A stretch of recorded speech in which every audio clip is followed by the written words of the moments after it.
Assalamualaikum warahmatullahi wabarakatuh. Alhamdulillahilladzi arsala rasulahu bil huda wa dinil haqq liyudhhirahu 'ala ad-dini kullih wa kafa billahi shahida. Wassalatu wassalamu ala Rasulillah wa ala alihi wa ashabihi wa man tabi'ahum bi ihsanin ila yaumiddin, amma ba'd. Subhanaka la ilma lana illa ma 'allamtana innaka antal alimul hakim. Rabbi ishrah li sadri wa yassir li amri wahlul 'uqdatam min lisani yafqahu qawli. Amma ba'd. Alhamdulillah, puji syukur kita panjatkan atas kehadirat Allah Subhanahu wa taala. Salawat beriring salam semoga selalu tercurahkan kepada junjungan kita, suri tauladan kita, baginda Nabi besar Nabi Muhammad sallallahu alaihi wasallam. Baik, perkenalkan, nama saya Hendrik M.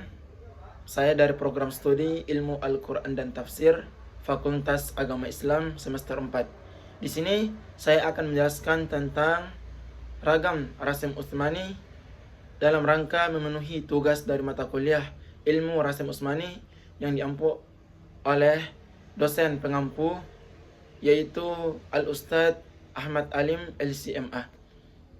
Baik, langsung saja kita masuk pada pembahasan yang pertama, yaitu tentang apa definisi daripada Rasim Utsmani. Nah, Rasim Utsmani adalah cara penulisan Al-Quran yang dibukukan atau dilakukan pada masa Khalifah Utsman bin Affan. Cara ini dalam beberapa hal berbeda dengan kaidah penulisan Arab konvensional. Secara bahasa, rasim itu artinya ejaan, tanda, atau teknik penulisan. Sedangkan menurut istilah, rasim adalah sebuah ilmu secara khusus yang menjelaskan tentang cara penulisan Al-Quran ketika diturunkan dan berlanjut hingga pembukuannya dengan bantuan tangan para sahabat radhiyallahu anhum. Itu adalah definisi daripada Rasim Utsmani. Kemudian yang kedua ialah apa perbedaan antara Rasim Utsmani dengan Rasim Imla'i. Nah, Rasim Utsmani adalah cara penulisan Al-Quran yang mengikuti gaya penulisan pada zaman Khalifah Utsman bin Affan radhiyallahu an, yang menetapkan mushaf standar untuk seluruh umat Islam. Nah, sedangkan Rasim Imla'i adalah ejaan atau teknik penulisan huruf-huruf Arab berdasarkan tata bahasa dan kaidah ejaan modern yang biasa digunakan dalam penulisan buku, surat kabar, pelajaran sekolah, dan lain-lain sebagainya. Jadi, singkatnya bahwa Rasim Utsmani adalah gaya penulisan yang dilakukan pada masa Khalifah Utsman bin Affan. Sedangkan Rasim Imla'i adalah teknik penulisan yang dilakukan di zaman modern sekarang. Nah, itu perbedaan daripada Rasim Utsmani dan Rasim Imla'i. Kemudian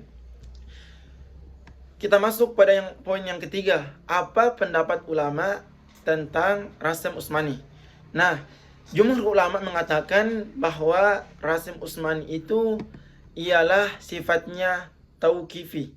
Nah, apa itu tauqifi? Jadi, tauqifi ialah sesuatu yang berasal dari wahyu, yang tidak boleh diubah, ditambah, atau dikurangi, kecuali dengan dalil syar'i berdasarkan Al-Quran dan Sunnah. Kemudian ada yang kedua, pendapat ijtihadi. Jadi pendapat ijtihadi ialah perkara yang disusun berdasarkan pendapat ulama karena tidak ada dalil dari wahyu tentang hal itu. Jadi menurut ulama, jumhur ulama mengatakan bahwasanya hukum daripada Rasim Utsmani adalah tauqifi, artinya tidak boleh dirubah. Nah, ini berdasarkan pendapat Imam Malik yang saat beliau ditanya, bagaimana pendapatmu tentang orang yang menulis mushaf dalam ejaan kontemporer? Kemudian Imam Malik menjawab, aku tidak sependapat tentang itu, dan aku setuju kalau orang menulis itu dengan pencatatan Rasim Utsmani. Nah, kemudian ada juga yang berpendapat bahwasanya Rasim Utsmani itu ditulis berdasarkan ijtihadi. Nah, ini merupakan pendapat Ibnu Khaldun dan Imam Baqlani. Nah, mereka berkata kalau orang-orang yang mengatakan Al-Quran itu harus ditulis berdasarkan Rasim Utsmani, maka mereka katakan mana dalilnya. Jadi mereka meminta dalil bahwasanya Al-Quran itu harus ditulis dengan Rasim Utsmani. Nah, kemudian menurut Imam Ibnu Abdissalam dan Imam Zarkashi, mereka khawatir kalau menggunakan Rasim Utsmani, orang-orang dulu itu dikhawatirkan salah bacanya. Nah, sehingga turun-temurun. Jadi singkatnya bahwasanya jumhur ulama memang sepakat bahwasanya Al-Quran itu dituliskan berdasarkan Rasim Utsmani. Tetapi ada beberapa ulama yang mengatakan Al-Quran harus juga ditulis berdasarkan imla'i. Artinya harus mengikuti gaya modern ya di zaman sekarang. Nah, itu pendapat ulama daripada Rasim Utsmani. Kemudian kita masuk pada poin yang berikutnya, yaitu latar belakang munculnya Rasim Utsmani. Jadi Rasim Utsmani ini muncul setelah wafatnya Nabi Muhammad SAW. Jadi Islam menyebar ke berbagai wilayah Arab, termasuk Persia, Syam, Mesir dan lain-lain. Nah, di masa Khalifah Abu Bakar As-Siddiq radhiyallahu an dan zaman saat itu Umar bin Khattab, terjadi sebuah peperangan. Ini merupakan pasca wafatnya Rasulullah SAW. Artinya Rasulullah sudah tidak ada saat itu. Kemudian saat Khalifah Abu Bakar menjadi pemimpin saat itu, terjadi sebuah peperangan yang dimaksud dengan peperangan Yamamah. Yang ini mengakibatkan gugurnya para penghafal Al-Quran. Artinya orang-orang yang mereka ada Al-Quran di dalam dada mereka. Bahkan dalam sebuah riwayat disebutkan sekitar 70 orang Al-Quran atau 70 penghafal Al-Quran yang gugur pada saat itu. Kemudian dari sinilah sahabat Umar bin Khattab mulai muncul keresahan. Akhirnya dia mengusulkan kepada Khalifah Abu Bakar untuk mengumpulkan para hafaz, kemudian membukukan Al-Quran ini dalam satu mushaf. Dikhawatirkan jika semua penghafal Al-Quran terbunuh, maka bisa jadi Al-Quran akan hilang, akan lenyap karena para penghafal Al-Quran terbunuh. Saat Khalifah Umar bin Khattab mengusulkan hal tersebut, awalnya Khalifah Abu Bakar menolak, dikarenakan hal tersebut tidak pernah dilakukan di zaman Nabi Muhammad SAW. Tapi karena beberapa pertimbangan, kemudian akhirnya Khalifah Abu Bakar menerima daripada usulan Umar bin Khattab. Kemudian dipanggillah para hufaz, dan salah satu yang menjadi penulis Al-Quran pada masa itu ialah Zaid bin Thabit, karena beliau juga merupakan orang yang terkenal dalam hafalan dan Al-Qurannya. Nah, kemudian setelah Khalifah Abu Bakar dan Umar bin Khattab, pada masa Khalifah Utsman bin Affan muncul berbagai masalah dalam membaca Al-Quran. Nah, salah satunya dalam Khalifah Utsman bin Affan itu dilatar belakangi oleh terjadinya perbedaan qiraat. Artinya terjadinya perbedaan cara baca pada masyarakat di saat itu. Nah, masing-masing wilayah mulai menyalin Al-Quran itu sesuai dengan gaya bahasa atau cara baca mereka sendiri, yang berpotensi menyebabkan perpecahan. Artinya satu masyarakat saling mempertahankan cara baca mereka sendiri. Nah, inilah kemudian yang menjadi timbul perpecahan di kalangan masyarakat. Bahkan ada yang sempat saling membunuh satu sama lain, mengkafirkan satu sama lain, hanya karena terjadi perbedaan pendapat. Inilah kemudian yang menjadi latar belakang Khalifah Utsman bin Affan mengumpulkan seluruh mushaf yang ada di berbagai wilayah yang ada di masyarakat pada saat itu, kemudian dikumpulkan menjadi satu lalu dibakar. Nah, akhirnya Khalifah Utsman bin Affan menyusun kembali satu mushaf yang standarnya untuk seluruh umat muslim. Nah, saat itu Khalifah Utsman bin Affan pergi menuju putrinya daripada Khalifah Umar bin Khattab, kemudian meminta salinan yang dulu salin di zaman Khalifah Abu Bakar dan Umar bin Khattab. Lalu Utsman kemudian menyalin satu mushaf dalam satu mushaf. Kemudian mushaf tersebut disebar di berbagai wilayah. Artinya seluruh wilayah dalam satu mushaf. Ini merupakan latar belakang yang menjadi tertulisnya Al-Quran dengan Rasim Utsmani. Nah, inilah latar belakang munculnya Rasim Utsmani disebabkan terjadinya perbedaan cara baca. Kalau zaman Abu Bakar As-Siddiq, munculnya penulisan Al-Quran itu disebabkan gugurnya para hafaz atau penghafal Al-Quran, dikhawatirkan Al-Quran akan hilang. Sedangkan di zaman Khalifah Utsman bin Affan, munculnya penulisan Al-Quran itu disebabkan karena terjadinya perbedaan cara baca pada masyarakat, yang bukan hanya terjadi perbedaan begitu saja, karena perbedaan itu bisa menimbulkan perpecahan atau permusuhan di antara sesama umat Islam pada saat itu. Nah, ini merupakan latar belakang daripada penulisan Rasim Utsmani. Kemudian kita masuk pada poin berikutnya, yaitu kaidah dasar dalam Rasim Utsmani atau cara penulisan pada Rasim Utsmani. Kaidah yang pertama yaitu al-ziyadah. Nah, apa itu ziyadah? Ziyadah ialah penambahan huruf, yaitu penambahan huruf yang tidak dibaca dalam pengucapan. Misalkan, contohnya ada beberapa contoh dalam Al-Quran. Kita lihat misalkan dalam surat Al-Baqarah ayat 2, fihi hudal lil muttaqin.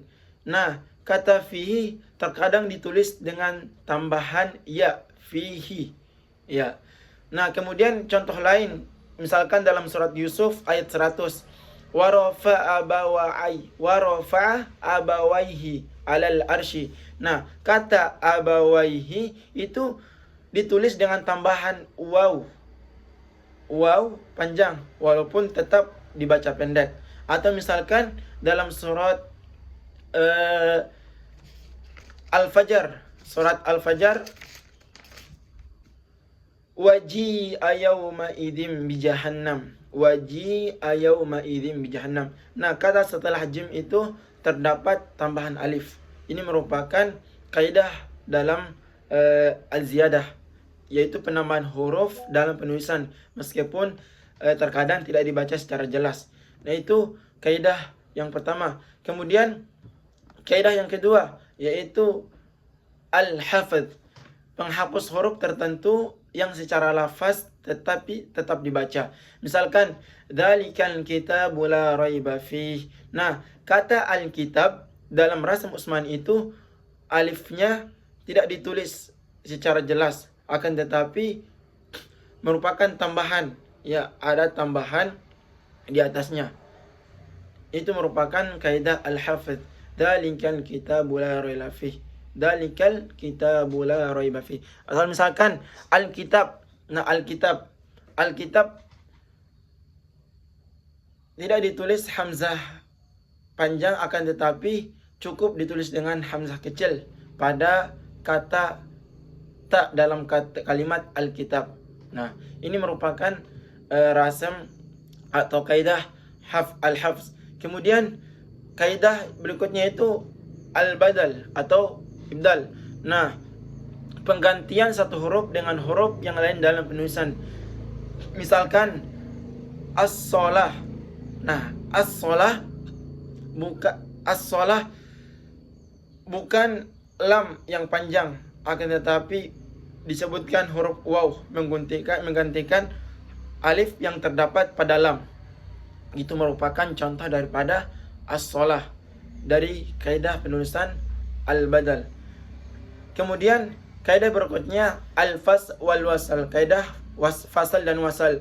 Nah, ini merupakan pemisah atau penyambung dua kata. Misalkan fima.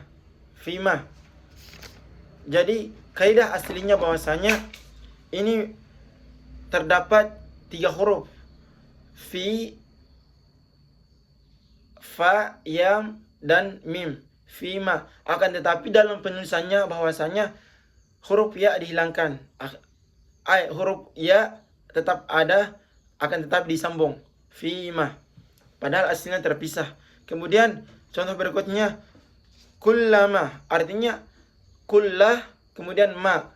Nah, dalam penulisannya itu disambung kullama. Atau misalkan an amma, aslinya itu ada huruf nun, an terus ma. Kemudian dalam penulisannya disambung menjadi amma. Nah, ini merupakan kaidah al-fasal wal wasal. Kemudian berikutnya kaidah ta'nits. Nah, ta'nits ini mengganti tak marbutah menjadi tak maftuhah. Nah, misalkan contohnya dalam surat At-Taubah, innamas shadaqatu lil fuqara'i wal masakin. Nah, shadaqatu aslinya itu tak marbutah, kemudian diganti menjadi tak maftuhah. Atau misalkan dalam surat Al-Baqarah ayat 238, hafidhu 'alas sholawati was sholatil wusta. Nah, kata as-shalah huruf tak marbutah ditulis sebagai wa, artinya ditambahin huruf wa. Atau misalkan dalam surat Al-Ahzab, innal muslimina wal muslimat. Nah, itu ditulis dengan tak maftuhah. Ini merupakan contoh daripada ta'nits. Jadi inilah beberapa contoh daripada kaidah penulisan dalam Rasam Utsmani. Nah, kemudian kita masuk pada poin yang terakhir, yaitu sisi perbedaan antara rasam mushaf standar Indonesia dan Madinah dalam kaidah Rasam Utsmani. Baik, perbedaan penulisan kaidah antara mushaf standar Indonesia dan standar Madinah. Nah, yang pertama, dalam standar mushaf Indonesia mengikuti manhaj Rasam Utsmani dengan pendekatan yang moderat, artinya menyeimbangkan antara aspek tradisi dan kemudahan cara membaca. Kemudian yang kedua, ditetapkan oleh Lanhaj Pentasihian Mushaf Al-Quran oleh Kementerian Republik Indonesia. Kemudian yang ketiga, dalam mushaf Indonesia yaitu mempertimbangkan kebutuhan pembaca Indonesia, sehingga kadang menambahkan pedoman baca tambahan seperti tanda-tanda wakaf dan imalah. Nah, inilah yang disebut dengan rasam imla'i, artinya mengikuti daripada ejaan modern, menyesuaikan dengan kondisi masyarakat pada zaman sekarang, artinya memudahkan masyarakat dalam membaca Al-Quran. Nah, sedangkan untuk mushaf standar Madinah itu mengikuti manhaj Rasam Utsmani dengan pendekatan lebih tradisional berdasarkan riwayat-riwayat dari mushaf.